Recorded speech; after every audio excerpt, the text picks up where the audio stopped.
Hi friends, welcome to my channel. ಈ ವಿಡಿಯೋದಲ್ಲಿ ನಾನು ನಾರ್ತ್ ಇಂಡಿಯಾ ಟೂರ್ ಪ್ಲಾನ್ ಬಗ್ಗೆ ಹೇಳ್ತಾ ಇದ್ದೀನಿ. ಇದರಲ್ಲಿ ಅಯೋಧ್ಯೆ ಸೇರಿದಂತೆ ವಾರಣಾಸಿ ಹಾಗೂ ಇನ್ನು ಇತರ ಪ್ಲೇಸ್ಗಳನ್ನು ನಾವು ಒಂದು ವಾರದಲ್ಲಿ ಯಾವ ರೀತಿ ನೋಡ್ಕೊಂಡು ಬರ್ಬೋದು, ಯಾವುದೇ ಟೂರಿಸ್ಟ್ ಪ್ಯಾಕೇಜಿನ ಸಹಾಯ ಇಲ್ಲದೆ ಯಾವ ರೀತಿ ಹೋಗ್ಬೋದು ಅಂತ ಹೇಳ್ತಾ ಇದ್ದೀನಿ. ನಾವು ಟೂರಿಸ್ಟ್ ಪ್ಯಾಕೇಜನ್ನು ಆಯ್ಕೆ ಮಾಡ್ಕೊಳ್ಳೋದಾದರೆ ದುಡ್ಡು ಜಾಸ್ತಿ ಆಗುತ್ತೆ. ಅದಕ್ಕೋಸ್ಕರ ನಾವು ಒಂದು ಬಜೆಟ್ ಫ್ರೆಂಡ್ಲಿ ಆಗಿ ಯಾವ ರೀತಿ ಈ ನಾರ್ತ್ ಇಂಡಿಯಾ ಟೂರನ್ನು ಒಂದು ವೀಕ್ ಕಂಪ್ಲೀಟ್ ಮಾಡ್ಬೋದು ಅಂತ ಈ ವಿಡಿಯೋದಲ್ಲಿ ಸಂಪೂರ್ಣ ಮಾಹಿತಿಯನ್ನು ಕೊಡ್ತಾ ಇದ್ದೀನಿ. ಇದು ಯಾವುದೇ ಕಾಲ್ಪನಿಕ ಮಾಹಿತಿ ಅಲ್ಲ, ಇದು ಸಂಪೂರ್ಣ ಸ್ವಂತ ಅನುಭವದ ಮೇಲೆ ಮಾಡಿರುವಂಥ ವಿಡಿಯೋ. ಈ ವಿಡಿಯೋನ ಸಂಪೂರ್ಣವಾಗಿ ನೋಡಿ. ಇದು ಎಷ್ಟು ಖರ್ಚು ವೆಚ್ಚ, ಎಷ್ಟು ಖರ್ಚಾಗುತ್ತೆ ಅನ್ನೋದು ಸಂಪೂರ್ಣ ಮಾಹಿತಿ ಈ ವಿಡಿಯೋದಲ್ಲಿ ಇದೆ. ಮೊದಲನೇದಾಗಿ ನೋಡೋದಾದರೆ ಇದು ಒಂದು ಫ್ಲೈಟ್ ಪ್ಯಾಕೇಜ್. ನಾವು ಮೊದಲು ವಾರಣಾಸಿ ತಲುಪ್ತೀವಿ, ಆನಂತರ ಪ್ರಯಾಗ್ರಾಜ್, ಅಯೋಧ್ಯೆ, ಆಗ್ರಾ, ಮಥುರಾ ಹಾಗೂ ಡೆಲ್ಲಿ ಇಷ್ಟು ಪ್ಲೇಸ್ಗಳನ್ನು 7 ದಿನದಲ್ಲಿ ಸಂಪೂರ್ಣವಾಗಿ ನೋಡ್ತೀವಿ. ಇದು ಫ್ಲೈಟ್ ಚಾರ್ಜ್ ಅಂತ ಹಿಡಿದು ಸಂಪೂರ್ಣ ಊಟ ತಿಂಡಿಗೆ ಎಷ್ಟು ಖರ್ಚಾಗ್ಬೋದು ಪರ್ ಪರ್ಸನ್ ಅಂತ ಸಂಪೂರ್ಣವಾಗಿ ಈ ವಿಡಿಯೋದಲ್ಲಿ ಹಾಕಿದ್ದೀವಿ. ಮೊದಲನೇದಾಗಿ ನಾವು ಬೆಂಗಳೂರಿಂದ ವಾರಣಾಸಿಗೆ ಫ್ಲೈಟಲ್ಲಿ ಹೋಗ್ತೀವಿ. ಫ್ಲೈಟು ಚಾರ್ಜಸ್ ನಿಮಗೆ ನೋಡ್ಬೋದು, ನೀವು ಟೈಮಿಂಗ್ಸ್ ನೋಡ್ಕೊಂಡು ಬುಕ್ ಮಾಡ್ಕೋಬೋದು. 5,000ದಿಂದ 8,000 ತನಕ ಇರುತ್ತೆ. ಐ ಥಿಂಕ್ ಒಂದು ಸೀಸನಲ್ಲಿ ಬೇಸಿಗೆ ಟೈಮಲ್ಲಿ 8,000 ತನಕ ಬರುತ್ತೆ. ನಾರ್ಮಲ್ ಸೀಸನಲ್ಲಿ 5,000ಗೆ ಇರುತ್ತೆ. ನಾವು ಬೆಳಗ್ಗೆ 5 ಗಂಟೆಗೆ ಬೆಂಗಳೂರಿಂದ ಹೊರಟ್ರೆ 7 ಗಂಟೆ 40 ನಿಮಿಷ ಅಷ್ಟೊತ್ತಿಗೆ ವಾರಣಾಸಿ ಸೇರ್ತೀವಿ. ಆನಂತರ ವಾರಣಾಸಿ ಏರ್ಪೋರ್ಟಿಂದ ರೂಮಿಗೆ ಹೋಗಿ ಚೆಕ್ ಇನ್ ಆಗ್ತೀವಿ. ಆನಂತರ ನಾವು ಗಂಗಾ ನದಿಗೆ ಬಂದು ಗಂಗಾ ಸ್ನಾನವನ್ನು ಮಾಡ್ತೀವಿ. ಆನಂತರ ಕಾಲಭೈರವ ಟೆಂಪಲಿಗೆ ದರ್ಶನಕ್ಕೆ ಹೋಗ್ತೀವಿ. ಆನಂತರ ಕಾಶಿ ವಿಶ್ವನಾಥನ ದರ್ಶನ ಪಡೆದು ರೂಮಲ್ಲೇ ಆದರೆ ಒಂದು ಸ್ವಲ್ಪ ಹೊತ್ತು ರೆಸ್ಟ್ ಮಾಡಿ ಮತ್ತೆ ನಮಗೆ ಆವತ್ತೇ ಸಂಜೆ ಗಂಗಾ ನದಿಯಲ್ಲಿ ಗಂಗಾರತಿ ಇರುತ್ತೆ. ಗಂಗಾ ನದಿ ಗಂಗಾರತಿಯಲ್ಲಿ ನಾವು ನೋಡೋಕ್ಕೆ ಹೋಗ್ತೀವಿ. ಅಲ್ಲಿ ನೀವು ಬೋಟಲ್ಲಾದ್ರೂ ಹೋಗ್ಬೋದು ಅಥವಾ ಘಾಟ್ಗಳಿರ್ತವೆ, ಅಲ್ಲಿ ನಿಂತ್ಕೊಂಡು ಬೇಕಾದ್ರೂ ನೋಡ್ಬೋದು. ಗಂಗಾರತಿ ಮುಗಿಲಿಕ್ಕೆ ಹೆಚ್ಚು ಕಮ್ಮಿ 1 ಗಂಟೆ ಬೇಕಾಗುತ್ತೆ. ನೋಡೋಕೆ ತುಂಬ ಚೆನ್ನಾಗಿರುತ್ತೆ ಗಂಗಾರತಿ ಕೂಡ. ಅವತ್ತು ನೈಟ್ ನಾವು ಗಂಗಾರತಿ ಎಲ್ಲ ನೋಡಿ ಅಲ್ಲಿ ನೀವು ಶಾಪಿಂಗ್ ಏನಾರ ಮಾಡೋದಾದರೆ ಶಾಪಿಂಗ್ ಮಾಡ್ಬೋದು. ಅವತ್ತು ನೈಟ್ ನಾವು ಅಲ್ಲೇ ಸ್ಟೇ ಆಗ್ತೀವಿ. ಅವತ್ತಿನ ದಿನ ಅಲ್ಲಿಗೆ ಮುಗಿಯುತ್ತೆ. ಅವತ್ತಿನ ನಾವು ಟೋಟಲ್ ಎಕ್ಸ್ಪೆನ್ಸ್ ನೋಡೋದಾದರೆ ಒಂದು 1,100 ರೂಪಾಯಿ ಆಗುತ್ತೆ. ಏರ್ಪೋರ್ಟಿಂದ ರೂಮಿಗೆ ಬಂದಿದ್ದು, ಆಟೋದು ಅಥವಾ ಊಟದ್ದು, ಬೋಟೆಲ್ಲ ಗಂಗಾರತಿ ನೋಡಿದ್ದು ಇದೆಲ್ಲ ಸೇರಿ ಟೋಟಲ್ 1,100 ರೂಪಾಯಿ ಆಗುತ್ತೆ. ಎರಡನೇ ದಿನ ನೋಡೋದಾದರೆ ನಾವು ವಾರಣಾಸಿಯಿಂದ ಪ್ರಯಾಗ್ರಾಜಿಗೆ ಹೋಗ್ತೀವಿ. ಟ್ರೈನ್ ಮುಖಾಂತರ ತಲುಪ್ತೀವಿ. ಟ್ರೈನು ನಮಗೆ ಬೆಳಗ್ಗೆ 4 ಗಂಟೆಗೆ ಇದೆ. ಆ ಟ್ರೈನ್ ನಂಬರ್ ಕೂಡ ಇಲ್ಲಿ ಇದೆ ನೋಡಿ, ಸ್ವಾತಂತ್ರ್ಯ ಸೇನಾನಿ ಎಕ್ಸ್ಪ್ರೆಸ್ ಅಂತ. ಬೆಳಗ್ಗೆ 4:50 ವಾರಣಾಸಿ ಜಂಕ್ಷನಿಂದ 7 ಗಂಟೆ ಅಷ್ಟೊತ್ತಿಗೆ ಪ್ರಯಾಗ್ರಾಜ್ ತಲುಪುತ್ತೆ. ಪ್ರಯಾಗ್ರಾಜ್ ತಲುಪಿದ ನಂತರ ನಾವು ತ್ರಿವೇಣಿ ಸಂಗಮ ನೋಡ್ಕೊಂಡ್ಬಿಟ್ಟು ಅಲ್ಲೊಂದು ಆಂಜನೇಯನ ದೇವಸ್ಥಾನ ಇದೆ, ಅದು ನೋಡ್ಕೊಂಡು ಅಲ್ಲೆಲ್ಲ ಸ್ನಾನ ಮಾಡ್ಕೊಂಡು ಅವತ್ತು ಮಧ್ಯಾಹ್ನದಷ್ಟೊತ್ತಿಗೆ ಅಲ್ಲಿ ಮುಗಿಯುತ್ತೆ. ಮಧ್ಯಾಹ್ನದಷ್ಟೊತ್ತಿಗೆ ನಾವು ಬಸ್ ಮುಖಾಂತರ ಅಯೋಧ್ಯೆಗೆ ತಲುಪ್ತೀವಿ. ಅಯೋಧ್ಯೆಗೆ ತಲುಪಿದ ನಂತರ ನಾವು ಅಯೋಧ್ಯೆಯಲ್ಲಿ ನಾವು ಏನು ರೂಮನ್ನು ಬುಕ್ ಮಾಡ್ಕೊಂಡಿರ್ತೀವಿ ಅಲ್ಲಿಗೆ ಚೆಕ್ ಇನ್ ಆಗಿ ಅವತ್ತು ನೈಟೇ ನಾವು ಅಲ್ಲಿ ಹನುಮಾನ್ ಗಡಿ ಟೆಂಪಲ್, ಆಂಜನೇಯನ ಟೆಂಪಲನ್ನು ದರ್ಶನ ಮಾಡ್ತೀವಿ. ಅವತ್ತಿನ ಖರ್ಚು ಆನಂತರ ಅಲ್ಲೇ ರೂಮಲ್ಲಿ ಸ್ಟೇ ಮಾಡ್ತೀವಿ. ಅವತ್ತಿನ ಖರ್ಚು ನೋಡೋದಾದರೆ 1,660 ಆಗಿದೆ. ಇದು ಬಸ್ ಎಲ್ಲ AC ಬಸ್ಸಿನ ಪ್ರೈಸಸ್ಗಳನ್ನೇ ಹಾಕಿದ್ದೀನಿ, ಸಂಪೂರ್ಣ ಅಲ್ಲಿ ವಿಡಿಯೋದಲ್ಲಿ ನೋಡಿ. ಇದು ಟ್ರೈನ್ ಕೂಡ ಒಂದು ಸ್ಲೀಪರ್ ಕೋಚಿನ ಪ್ರೈಸ್ ಅದು. ನೀವು ನಾರ್ಮಲ್ ಕೋಚಿಗೆ ಹೋಗ್ತೀರಾ ಅಂದರೆ ಇನ್ನೂ ಕಮ್ಮಿ ಆಗುತ್ತೆ. ಮಾರನೇ ದಿನ ಬೆಳಗ್ಗೆ ಎದ್ದ ತಕ್ಷಣ ನೀವು ಸರಯೂ ನದಿಗೆ ಹೋಗಿ ಅಲ್ಲಿ ಸ್ನಾನ ಮಾಡಿದ ನಂತರ ಶ್ರೀರಾಮನ ದರ್ಶನಕ್ಕೆ ಹೋಗ್ಬೇಕಾಗುತ್ತೆ. ಅಲ್ಲಿ ಮೊಬೈಲು ಪರ್ಸು ಏನೂ ತಗೊಂಡು ಹೋಗೋಂಗಿಲ್ಲ. ಎಲ್ಲ ಲಾಕರ್ ಫೆಸಿಲಿಟಿ, ಫ್ರೀ ಲಾಕರ್ಗಳಿದೆ.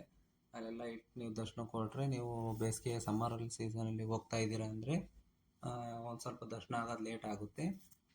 ಲೇಟು ಅಂದರೆ ಒಂದು 2 ಅವರ್ ಆಗ್ಬೋದು ಅಷ್ಟೇ, ಅದಕ್ಕಿಂತ ಜಾಸ್ತಿ ಏನಾಗಲ್ಲ. ನೀವು ಬೆಳಗ್ಗೆನೇ ಹೋದರೆ ನೀವು 11 ಗಂಟೆ 11-12 ಗಂಟೆ ಅಷ್ಟೊತ್ತಿಗೆ ಹೊರಗಡೆ ಬರ್ಬೋದು. ಹೊರಗಡೆ ಬಂದ ನಂತರ ನಿಮಗೆ ಅಲ್ಲಿ ಒಂದಿಷ್ಟು ಪ್ಲೇಸ್ಗಳು ಬೇರೆ ಬೇರೆ ದಶರಥ ಮಹಲ್ ಆಗ್ಬೋದು ಅಥವಾ ಇನ್ನೂ ಬೇರೆ ಬೇರೆ ಪ್ಲೇಸ್ಗಳು ಎಲ್ಲ ಇದೆ, ಮತ್ತು ತುಂಬ ಶಾಪಿಂಗ್ ಎಲ್ಲ ಇದೆ. ಅಲ್ಲೆಲ್ಲ ನೀವು ಅವತ್ತು ಫುಲ್ ಈವ್ನಿಂಗ್ ತನಕ ಶಾಪಿಂಗ್ ಎಲ್ಲ ಮಾಡ್ಬೋದು. ಆನಂತರ ಅವತ್ತೇ ನಿಮಗೆ ನೈಟು ಟ್ರೈನ್ ಇರುತ್ತೆ ಅಯೋಧ್ಯೆ ಧಾಮಿಂದ ಆಗ್ರಾ ಪೋರ್ಟಿಗೆ. ಒಂದು ಸ್ಲೀಪರ್ ಟ್ರೈನ್, ಇದು ಒಂದು AC ಬೋಗಿನ ಬುಕ್ ಮಾಡ್ಕೊಳ್ಳಿ, ಯಾಕಂದರೆ ಲಾಂಗ್ ಜರ್ನಿಗೆ ಅನುಕೂಲ ಆಗುತ್ತೆ. ಇದು ನೈಟ್ ಹೊರಟ್ರೆ ಬೆಳಗ್ಗೆ 6:40ಕ್ಕೆ ಆಗ್ರಾಕ್ಕೆ ತಲುಪುತ್ತೆ.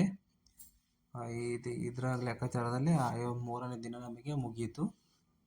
3ನೇ ದಿನದ ಎಕ್ಸ್ಪೆನ್ಸ್ ನೋಡೋದಾದರೆ ನಮಗೆ ಒಂದು 1,880 ರೂಪಾಯಿ ಆಗಿದೆ.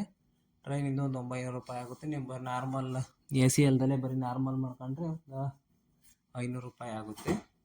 ಫುಡ್ಡು, ಆಟೋ ಎಲ್ಲ ಸೇರಿ ಒಂದು 1,280 ರೂಪಾಯಿ ಆಗಿದೆ ಪರ್ ಪರ್ಸನ್ನು. ನೀವು ಆನಂತರ ಡೇ 4 ಬೆಳಗ್ಗೆನೇ ನೀವು ಆಗ್ರಾಗೆ ತಲುಪಿರ್ತೀರ. 8:40ಕ್ಕೆ ಟೈಮ್ ಎಷ್ಟು 6:40ಕ್ಕಿದೆ. 6:40 ತಲುಪಿರ್ತೀರ. 6:41 ಒಂದು 7 ಗಂಟೆನೂ ಆಗ್ಬೋದು. ಸ್ಲೀಪರ್ ಟೈಮಲ್ಲಿ ಟ್ರೈನಲ್ಲಿ ಆರಾಮಾಗಿ ಮಲ್ಕೊಂಡು ಹೋಗ್ಬೋದು. ಏನು ಪ್ರಾಬ್ಲಮ್ ಏನಿರಲ್ಲ. ಎ ಸಿ ಬೋಗಿ ಮಾಡ್ಕೊಂಡ್ರೆ ಅನುಕೂಲ ನೀವು ನಾರ್ತ್ ಸೈಡೆಲ್ಲ ಹೋದಾಗ, ಯಾಕಂದರೆ ಅಲ್ಲಿ ಸೆಕ್ಯೂರಿಟಿ ಎಲ್ಲ ಇರುತ್ತೆ. ಹಾಗಾಗಿ ನೀವು ಮಾರನೇ ದಿನ ಬೆಳಗ್ಗೆ 4ನೇ ದಿನ ಬೆಳಗ್ಗೆಯಲ್ಲೇ ತಲುಪಿರ್ತೀರ. ಆವತ್ತು ನೀವು ಅಲ್ಲಿ ತಾಜ್ ಮಹಲ್ ಹಾಗೂ ರೆಡ್ ಫೋರ್ಟ್ ನೋಡೋದು ಮೇಯ್ನು. ಅದು ಅಥವಾ ಬೇರೆ ಬೇರೆ ಪ್ಲೇಸಸ್ಗಳಿದೆ. ಇಲ್ಲಿ ನಿಮಗೆ ನೋಡಬೇಕು ಅಂತಂದರೆ ನೀವು ರೈಲ್ವೆ ಸ್ಟೇಷನ್ ಹೊರಗಡೆ ಹೋದ ತಕ್ಷಣ ನಿಮಗೆ ಸಖತ್ ವೆಹಿಕಲ್ಸ್ಗಳು ಅವೈಲಬಿಲಿಟಿ ಇರುತ್ತೆ. ಅವರು ಪರ್ ಸೀಟಿಗೆ ಇಷ್ಟು ಅಂತ ದುಡ್ಡು ಚಾರ್ಜ್ ಮಾಡ್ತಾ ಇರ್ತಾರೆ. ಅವ್ರನ್ನ ಕೇಳ್ಬಿಟ್ಟು ನೀವು ಎಷ್ಟು ಜನ ಇದ್ದೀರಾ ಅಷ್ಟು ಜನ ಲೆಕ್ಕಾಚಾರ ಮಾಡ್ಕೊಂಬಿಟ್ಟು ಹೋಗ್ಬೋದು. ಒಂದು 500 600 ಪರ್ ಹೆಡ್ ಈ ಥರ ಚಾರ್ಜ್ ಮಾಡ್ತಿರ್ತಾರೆ ಗಾಡಿಗಳು. ನೀವು ಎಷ್ಟು ಜನ ಇದ್ದೀರಾ ಆ ಥರ ಗಾಡಿ ಮಾಡ್ಕೊಂಬಿಟ್ಟು ಅಲ್ಲಿ ನೋಡ್ಕೊಂಡು ಹೋಗ್ಬೋದು. ಅಲ್ಲಿಂದ ನಿಮಗೆ ಮಥುರಾಗೆ ಅವರೇ ಡ್ರಾಪ್ ಮಾಡ್ತಾರೆ. ಫಸ್ಟೇ ಹೇಳಿದ್ರೆ ಟೋಟಲ್ ಎಲ್ಲ ಸೇರಿ ಮಾತಾಡ್ಕೊಳ್ಳಿ. ಆವತ್ತಿನ ಎಕ್ಸ್ಪೆನ್ಸ್ ನೋಡೋದಾದ್ರೆ 1200 ರೂಪಾಯಿ ಆಯಿತು. ನೀವು ರೂಮ್ಗಳನ್ನೆಲ್ಲ ಆನ್ಲೈನಲ್ಲಿ ಬುಕ್ ಮಾಡ್ಕೋಬೋದು. ಒಂದು ಮೀಡಿಯಮ್ ರೇಂಜಲ್ಲಿ ಸಿಗ್ತವೆ. ಆವತ್ತಿನ ಖರ್ಚು 1200 ಆಯಿತು ಡೇ 4ಇಂದು.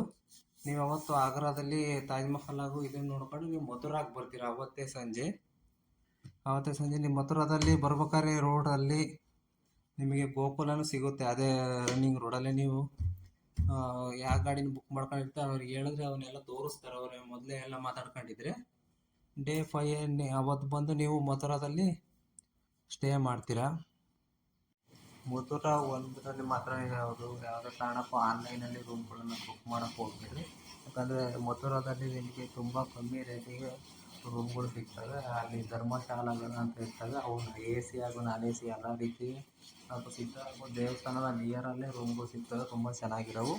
ಹಾಗಾಗಿ ಅಲ್ಲಿ ನೀವು ಯಾವುದೇ ಆನ್ಲೈನಲ್ಲಿ ಬುಕ್ ಮಾಡಿದ್ರೆ ನೇರ ಅಲ್ಲೇ ಹೋಗಿ ಯಾರನ್ನಾರು ವಿಚಾರಿಸಿದ್ರೆ ನಿಮಗೆ ರೂಮ್ಗಳು ಸಿಗ್ತವೆ. ಆವತ್ತು ನೀವು ಅಲ್ಲೇ ಉಳಿತೀರ. ಬೆಳಗ್ಗೆ 5ನೇ ದಿನ ಬೆಳಗ್ಗೆ ನೀವು ಅಲ್ಲಿ ಮಥುರಾದಲ್ಲಿ ಬೃಂದಾವನ, ಪ್ರೇಮ್ ಮಂದಿರ ಹಾಗೂ ವೈಷ್ಣೋದೇವಿ ಟೆಂಪಲ್ಲು, ಇಸ್ಕಾನ್ ಟೆಂಪಲ್ಲು, ಗೋವರ್ಧನ್ ಗಿರಿ ಇವನ್ನೆಲ್ಲ ನೋಡ್ತೀರಾ. ಇವನ್ನೆಲ್ಲ ನೋಡೋಕ್ಕೆ ನಿಮಗೆ ಅಲ್ಲಿ ಸಿಟಿ ಬಸ್ಗಳು ಅವೈಲಬಿಲಿಟಿ ಇದೆ, ಅಥವಾ ಆಟೋಗಳಿದೆ, ವೆಹಿಕಲ್ಸ್ಗಳೆಲ್ಲ ಸಿಗುತ್ತೆ. ಅಲ್ಲೇ ಹೆಚ್ಚಿಗೆ ದುಡ್ಡು ಆಟೋಗಳು ಪರ್ ಹೆಡ್ ಚಾರ್ಜ್ ಮಾಡ್ತಾರೆ. ಒಬ್ರಿಗೆ 20 ರೂಪಾಯಿ 30 ರೂಪಾಯಿ ಒಂದು ಪ್ಲೇಸಿಗೆ. ಹಾಗಾಗಿ ಇಲ್ಲಿ ಖರ್ಚು 450 ರೂಪಾಯಿ ಹಾಕಿದ್ದೀನಿ ಅಷ್ಟೇ, ಜಾಸ್ತಿ ಏನು ಬರೋ.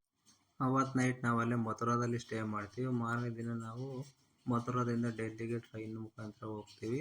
ಟ್ರೈನ್ ನಿಮಗೆ ಅಲ್ಲೇನು ಬುಕ್ ಮಾಡೋ ಅವಶ್ಯಕತೆ ಏನಿಲ್ಲ. ನಿಮಗೆ ಅಲ್ಲಿ ತುಂಬ ನಾರ್ಮಲ್ ಬೋಗಿಗಳು, ಅಂದರೆ ಇವು ಮೆಮೊ ಟ್ರೈನ್ಗಳು, ಇಮೋ ಟ್ರೈನ್ಗಳು, ಎಲೆಕ್ಟ್ರಿಕ್ ಟ್ರೈನ್ಗಳು ಇರ್ತವೆ. 30 ರೂಪಾಯಿ 40 ರೂಪಾಯಿ ಚಾರ್ಜಿಗೆಲ್ಲ ನಿಮಗೆ ಡೆಲ್ಲಿಗೆ ಬಿಡ್ತಾರೆ. ಡೆಲ್ಲಿಯಲ್ಲಿ ನಿಮಗೆ ನಿಜಾಮುದ್ದೀನ್ ಸ್ಟೇಷನ್ನಿಗೆ ಇಳಿದ್ರೆ ಅನುಕೂಲ. ಅಲ್ಲಿ ನಿಮಗೆ ಯಾವ ರೀತಿ ಆಗ್ರಾದಲ್ಲಿ ವೆಹಿಕಲ್ಗಳು ಇರ್ತವೆ ಅದೇ ಥರ ಇಲ್ಲೂ ನಿಮಗೆ ವೆಹಿಕಲ್ಗಳು ಅವೈಲಬಿಲಿಟಿ ಇರುತ್ತೆ. ನೀವು ಎಷ್ಟು ಜನ ಇದ್ದೀರ ಅನ್ನೋದ್ರ ಮೇಲೆ ಯಾವ ವೆಹಿಕಲ್ ಮಾಡ್ಕೋಬೋದು ನೋಡ್ಕೊಂಬಿಟ್ಟು ವೆಹಿಕಲ್ ಮಾಡ್ಕೊಂಡ್ರೆ ಅವ್ರು ನಿಮಗೆ ರೂಮಿಂದ ಹಿಡಿದು ಕಂಪ್ಲೀಟ್ ಪ್ಲೇಸ್ಗಳನ್ನು ತೋರಿಸೋದು ಎಲ್ಲದನ್ನೂ ಸೇರಿಸಿ ಮಾತಾಡ್ಕೊಂಡ್ರೆ ಆ ರೀತಿ ಬೇಕಾದ್ರೂ ತೋರಿಸ್ತಾರೆ. ಅದು ಬರೀ ಪ್ಲೇಸ್ಗಳು ಮಾತ್ರ ತೋರಿಸ್ರಿಂದ 2 ದಿನದ ಮಟ್ಟಿಗೆ ಅವರು ಆ ಥರ ಬೇಕಾದ್ರೆ ಮಾತಾಡ್ಕೊತಾರೆ. ಪರ್ ಹೆಡ್ ಇಷ್ಟು ಅಂತ. ನಾವು ಹೋದಾಗ ರೂಮೆಲ್ಲ ಸೇರಿಸಿ ಅವರಿಗೆ ಮಾತಾಡಿದ್ವಿ. ಅವರು ಒಂದು 4,500 ರೂಪಾಯಿಗೆ ನಮಗೆ ರೂಮು, ಒಂದು ಎ ಸಿ ರೂಮ್ಗಳು ಹಾಗೂ ಎಲ್ಲ ಪ್ಲೇಸ್ಗಳನ್ನು 2 ದಿನ ತೋರಿಸೋದು. ಹಾಗೂ ಕೊನೆಗೆ ಡೆಲ್ಲಿ ಏರ್ಪೋರ್ಟಿಗೆ ಡ್ರಾಪ್ ಮಾಡೋದು ಎಲ್ಲ ಸೇರಿ ನಮಗೆ ಒಂದು 4,500 ರೂಪಾಯಿಗೆ ಮಾತಾಡ್ಕೊಂಡಿದ್ವಿ ನಾವು.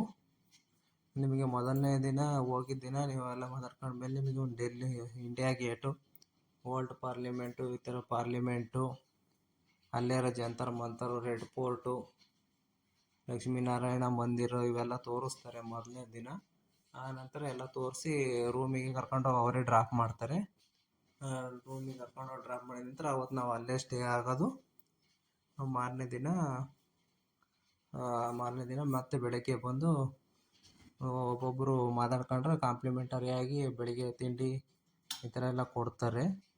ನಾವು ಮಾತಾಡ್ಕೋಬೇಕಾದ್ರೆ ಒಂದು ಸ್ವಲ್ಪ ನೀಟಾಗಿ ಹೇಳಿದರೆ ಅವ್ರಿಗೆ ಒಂದು ಸ್ವಲ್ಪ ಬಾರ್ಗೇನ್ ಮಾಡೋದು ಸ್ವಲ್ಪ ಮೀಡಿಯಮ್ ರೇಂಜಲ್ಲೇ ಸಿಗುತ್ತೆ.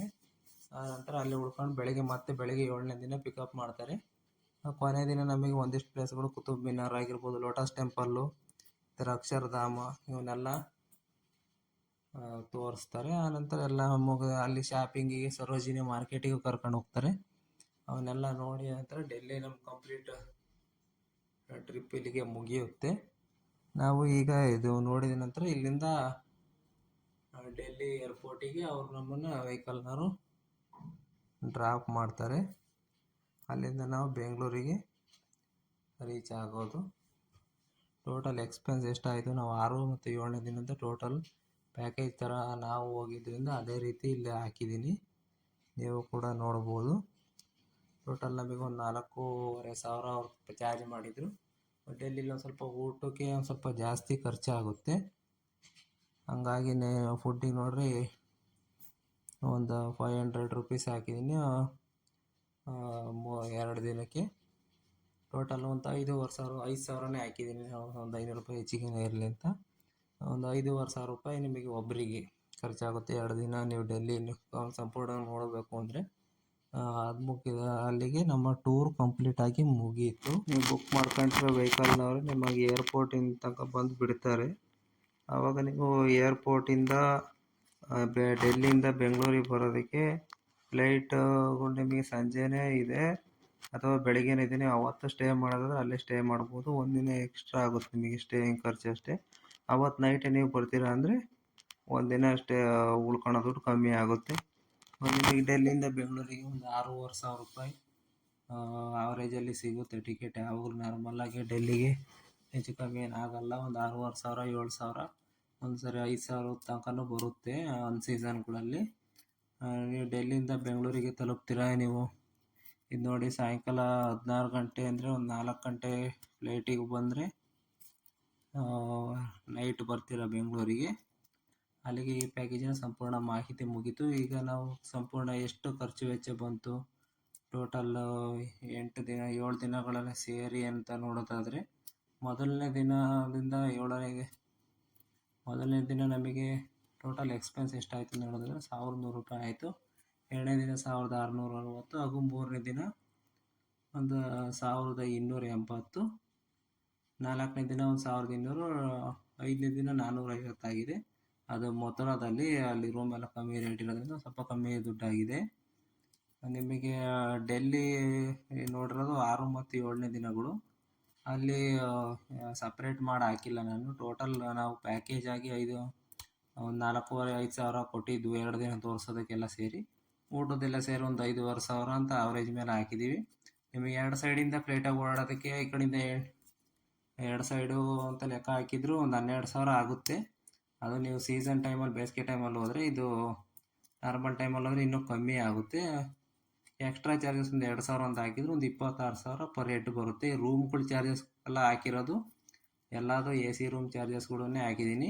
ನೀವು ನಾರ್ಮಲ್ ರೂಮ್ ಮಾಡ್ಕೊತೀರಾ ಅಂದರೆ ನಾರ್ಮಲ್ ರೂಮ್ಗಳು ಇನ್ನೂ ಕಮ್ಮಿ ಆಗುತ್ತೆ ನಿಮ್ಮ ಟೋಟಲ್ ಇದರಲ್ಲಿ. ಈ ಮಾಹಿತಿ ನಿಮಗೆ ಇಷ್ಟ ಆಗಿದರೆ, ಹೆಲ್ಪ್ ಆಗುತ್ತೆ ಅನ್ನೋದಾದರೆ ನಮ್ಮ ಈ ವಿಡಿಯೋನ ಲೈಕ್ ಮಾಡಿ. ನಮ್ಮ ಚಾನಲ್ ಇದೆ ಮೊದಲು ನೋಡ್ತಾ ಇದ್ದರೆ ಸಬ್ಸ್ಕ್ರೈಬ್ ಮಾಡಿ.